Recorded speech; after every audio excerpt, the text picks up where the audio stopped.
What if we had no right to voice our opinion, to discuss issues, to protest?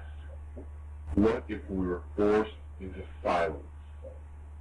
Inequality, injustice, and oppression would surge forward to destroy the liberty and freedom that are key to America. No one could say a word without fear of the consequences. So what do we do when we are caged by silence? We speak. I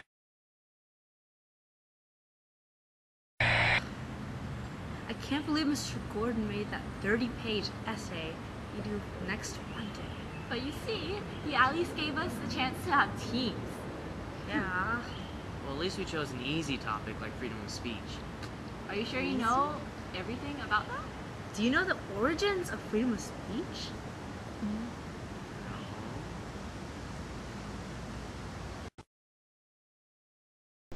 Which borrowed from the British tradition of free and open speech, although not as open as ours were. And the Americans decided in the Bill of Rights, the First Amendment to the Constitution, to guarantee freedom of speech for all its citizens.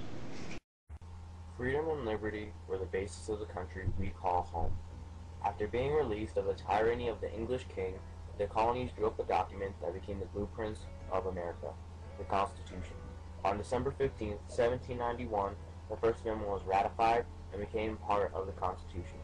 It reads, "Congress shall make no law respecting an establishment of religion, or prohibiting the free exercise thereof, or abridging the freedom of speech or of the press, or the right of the people peacefully to assemble, and to petition the government for redress of grievances."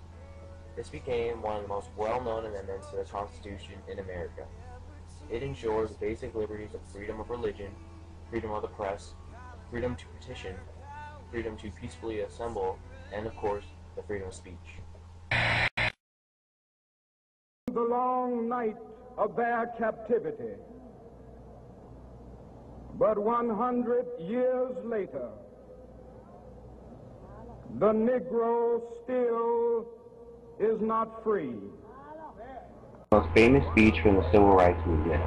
Not only does it show the freedom that we have, but also the widespread effect that a person speaking their mind can have on our country. The freedom of speech gives those who want to the chance to speak their minds without fear of prosecution.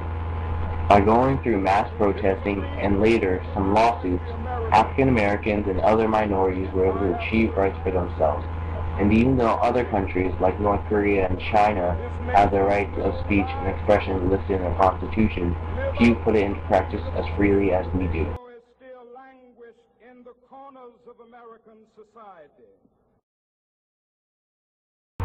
Young people use this freedom through expression and information. We can dress how we want, and within reason, can say what we want. This is very important because teens like to be individuals. Almost every kid has a Facebook, Twitter, or Tumblr that they use to talk about their day or spread news. This is our way of keeping up with things, especially interests and social networks. Without freedom of speech, we cannot connect with the people we do in the ways that we do now. However, when we become passionate about an issue, we use the social media, our freedom of speech, to carry out our message to the entire world. Being allowed to spread information is not the only benefit that we reap. On the flip side of the coin, the receiver of the information is allowed the chance to develop their own opinions on a certain matter. Recently, a biased YouTube video called Kony 2012 depicted the evilness of the rebel leader Joseph Kony. However, it is not the only video on this subject. Following the release of this documentary, dozens of other videos sprouted up to provide a wider view that began to show both sides of this conflict. As shown, we as citizens of America are allowed the chance of researching and discovering both sides of the story, and compared to other countries like North Korea, who bars all negative propaganda and comments from public viewing, the young people of this country are free to do what they please in the cyberspace. From elementary school to high school, from private to public schools, the freedom of speech pervades everything. In many cases, the freedom of speech allows many activities, but in rare instances, it must be limited to protect other rights. Students and children are not equivalent to adults in freedom of speech. The expectations are that they must obey parents and teachers. This is fair in most cases, however sometimes teachers manipulate students to make them believe in certain ways. Because of the Establishment Clause in the First Amendment that prohibits the establishment of a national religion, teachers cannot try to directly convert students during their classes. This protects students from being forced to agree with their teachers against their will, thus burying their freedom of speech. As most of us have heard, there was a bill in Congress called SOPA. The main goal of the bill was to protect intellectual property and stop online piracy. However, a negative externality of this bill was that it limited all freedom of speech through the internet. People would have been fined for simply have copyrighted music in their YouTube videos. The bill was dropped in the largest online protest in history. This shows just how much Americans value their freedom of speech. The United States Supreme Court abides to the U.S. Constitution, so in cases involving the freedom of speech, they will rule in favor of the freedom of speech unless it violates the other rights of citizens. One such case is the well-known Tinker v. Des Moines. In 1965, 3 students were wearing black armbands to protest the Vietnam War. They were wrongly punished for the act. The students decided to take the case to court. The Supreme Court ruled in favor of the students because they had freedom of speech and expression and thus had the right to voice their opinions.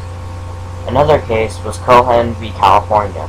Paul Cohen wore a shirt that had profanity and was arrested and jailed for 10 days. The Supreme Court said he could wear it because of the extent of freedom of speech.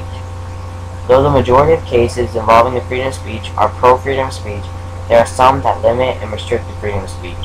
The Supreme Court case, Hazelwood School District v. Pallmeyer, involved the censorship of a student-organized high school newspaper. Hazelwood's Journalism Club wrote 2 articles which were later deemed unacceptable by the principal, as it would have harmed the people indirectly mentioned in it without their consent. By the time that the principal had reviewed the articles, it was already too late. The newspaper had already been published. As a result, the principal had to pull out the 2 articles from the published work. The Supreme Court ruled that the restricting of the freedom of speech was constitutional in this instance because it had inhibited the rights of others.